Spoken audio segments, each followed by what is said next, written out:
जय श्री कृष्णा दोस्तों। पितृपक्ष शुरू हो रहे हैं जो कि 29 तारीख से लेकर के 14 अक्टूबर तक की हैं। अगर आपकी कुंडली में पितृदोष है या फिर अगर आपकी कुंडली में पितृदोष नहीं है तो भी हमें पितरों का आशीर्वाद तो चाहिए ही। अगर दोष है तो हमें उसके उपाय ज़रूर करने चाहिए। लेकिन अगर आपकी कुंडली में ऐसा कोई दोष नहीं है फिर भी आपको पितरों का आशीर्वाद के लिए इस उपाय को ज़रूर करना चाहिए। पर अगर आपकी कुंडली में पितृदोष है और आपकी ज़िंदगी में कोई भी काम नहीं हो पा रहा है, जैसे कि आपके घर में कोई मांगलिक कार्य नहीं हो पा रहा है, नौकरी नहीं लग पा रही है, नौकरी अगर आपकी लगी हुई है तो बार बार छूट जाती है, स्टेबिलिटी नहीं है लाइफ में, रात में खाना खाकर आप सो जाते हैं, उसके बाद आधी रात को फिर से उठ के आपको भूख लगती है और फिर आप कुछ खाते हैं, या फिर आपको बहुत ज़्यादा प्यास लगती है आधी रात में और आप फिर से उठकर पानी पीते हैं। अगर ऐसा आपके साथ हो रहा है तो इसका मतलब कि आपकी कुंडली में पितृदोष है।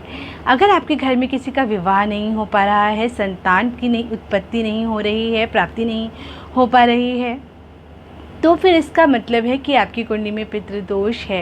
या किसी भी तरीके का कोई काम बहुत समय से नहीं हो रहा है, बहुत पूजा पाठ करी है आपने लेकिन फिर भी आपका कोई काम नहीं बन पा रहा है और आपको ऐसा लगता है हमारी तो किस्मत ही खराब है, भगवान हमारी सुनता ही नहीं है, इसका मतलब कि आपकी कुंडली में पितृदोष है। अगर पितृ आपसे नाराज़ हैं तो ब्रह्मा, विष्णु, महेश तीनों ही आपसे नाराज़ हो जाएंगे और आपका कोई भी काम नहीं बन पाएगा। तो आज मैं आपको पितृदोष के लक्षण मैंने आपको बता ही दिए हैं।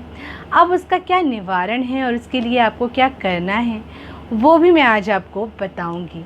ये जो दिन होते हैं पितृ लोक से पितृ आते हैं, जिसके भी जहाँ हर किसी के घर पर आते हैं, इतने 16 दिन वहाँ पर रहते हैं। अगर आप उनको कुछ खिलाते पिलाते हैं, उनकी पसंद की चीज़ों को, या फिर अमावस्या वाले दिन आप खास दान करते हैं तो इन सब से आपके पितृ खुश होते हैं और आपको आशीर्वाद दे कर के जाते हैं।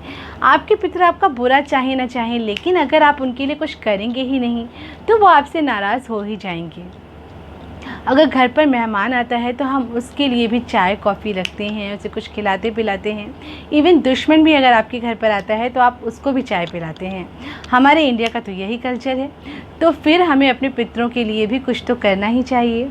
जो लोग नहीं मानते हैं उन्हें भी करना ही चाहिए, और अगर आप मानते हैं तो आपको ज़रूर करना चाहिए। अगर आपकी कुंडली में पितृदोष किसी ने आपको बताया है तो इन दिनों में किया गया उपाय बहुत ही लाभ देता है। और अगर आपको नहीं पता है और कोई काम नहीं बन रहा है तो भी आप उपाय को कर लें। और अगर आपकी कुंडली में पितृदोष नहीं है तो उनको खुश करने के लिए भी आपको ये उपाय ज़रूर करना चाहिए। मैं एस्ट्रोलॉजर मीनाक्षी अपने चैनल पर आप लोगों का स्वागत करती हूँ और अभिनंदन करती हूँ। अगर आप मेरा चैनल पहली बार देख रहे हैं तो प्लीज़ इसको सब्सक्राइब कर दीजिए, और अगर आपको मेरा वीडियो पसंद आ रहा है तो प्लीज़ इसको लाइक कर दीजिए और शेयर करिए ताकि ज़्यादा से ज़्यादा लोगों को इसके बारे में पता चल सके और वो भी इसका लाभ उठा सकें। तो आपको क्या करना है वो बताती हूँ मैं। आपको अपने पूर्वजों को प्रसन्न करने के लिए सबसे पहले तो आपको काला तिल ले लेना चाहिए। काला तिल पहले से लाके अपने घर पर रख लीजिए। काला तिल, गुड़, घी और शक्कर, इन सब से आपको हवन करना चाहिए। इन 16 दिनों में पूरे पितृपक्ष में आपको 108 बार हवन करना चाहिए। और हवन करते समय किस मंत्र का जाप करना है वो मैं आपको बता देती। इस मंत्र का आपको जाप करना है ओम ह्रीं सर्वा पित्रेश्वरी ह्रीं स्वाधा। इस मंत्र का आपको जाप करना है। जब हम देवताओं को कुछ खिलाते हैं तो स्वाहा बोलते हैं, और जब हम पितरों के कुछ खिलाते हैं यानी कि पितरों को स्वाधा खिलाती है और देवताओं को स्वाहा खिलाती है। तो आपको इसका ख्याल रखना है कि आपको स्वाधा बोलना है। स्वाधा ही पितरों को भोजन देती है। इस मंत्र का जाप करके जब आप ये उपाय करते हैं, हवन करते हैं इन दिनों में, तो आपको बहुत ज़्यादा लाभ होता है। आपके पितृ आपसे खुश होते हैं, उनका तर्पण होता है, उन्हें खाने के लिए मिलता है और वो बहुत ही खुश होकर के, प्रसन्न होकर के पितृलोक में वापस चले जाते हैं। और अगर आप ये नहीं कर सकते हैं तो आपको एक और आसान सा उपाय मैं बता देती हूँ। काले तिल ले लीजिए। काले तिल और कच्चा दूध 21 काले तिल गिन के निकाल लीजिए और कच्चा दूध लेना है, आपको प्योर दूध लेना है, उसमें जल बिल्कुल भी नहीं मिलाना है और स्टील का लोटा लेना है और कोई भी लोटा नहीं लेना है। स्टील का लोटा, कच्चा दूध और काले तिल ये ले लीजिए और जब वो आप जो कलश है पकड़ते हैं उससे अंगूठा टच नहीं होना चाहिए, अंगूठे को थोड़ा सा दूर रखें, अंगूठे को कलश से टच नहीं होने देना चाहिए और उसको शिवलिंग पर चढ़ाना चाहिए, शिव मंदिर में जाकर के शिवलिंग पर चढ़ाना चाहिए और ओम पित्रा नमः, ओम पित्रा नमः इस मंत्र का जाप करना चाहिए।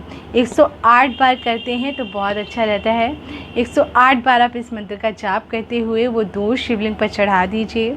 ऐसा करने से आपके पितृ बहुत ही खुश होते हैं और संतुष्ट होते हैं और खुश होकर के यहाँ से जाते हैं और आपकी कुंडली में जो पितृ दोष है उसको भी दूर कर देते हैं।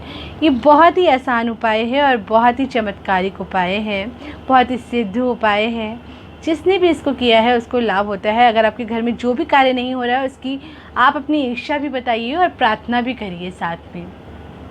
तो ऐसा करने से आपकी जो भी प्रॉब्लम्स हैं, आपकी ज़िंदगी में जो भी कष्ट हैं वो बहुत जल्दी दूर हो जाएंगे।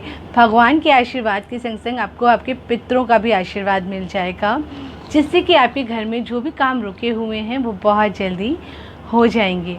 तो प्लीज़ मेरे इस चैनल को लाइक करिए, शेयर करिए और सब्सक्राइब करिए। फिर एक नए वीडियो में आपको फिर से मिलती हूँ मैं। तब तक के लिए स्वस्थ रहिए, व्यस्त रहिए और मस्त रहिए। अपने और अपनों का ख्याल रखिए। जय श्री कृष्णा दोस्तों।